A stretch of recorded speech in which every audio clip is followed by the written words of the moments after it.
Băi, e prea mediatizat. Bună ziua la toată lumea. E prea mediatizat asta cu corona, mă enervează. Și am creat o poezie. Nici nu știu cum să încep. Poate doar că nu accept să mă las condus de voi, cum faceți cu un convoi. E faza că nu accept să mă trageți voi în piept, cum ați făcut-o cu restul, să vă atingeți palmaresul. Nu zic că nu fi corona plantată de voi cu drona, doar că nu o cred mai mortală decât o gripă banală. Nu-i normal ce se întâmplă cu populația tâmpă. Se luptă prin magazine, golesc raioane, vitrine.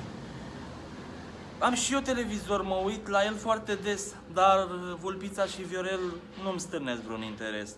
Voi lucrați de mult la asta, spălați creier pe furiș, am simțit-o pe pielea mea, chiar de când vorbea Pitiș. În urma multor sondaje, în urma multor prelegeri, ați văzut din exit poll-uri că puteți face alegeri.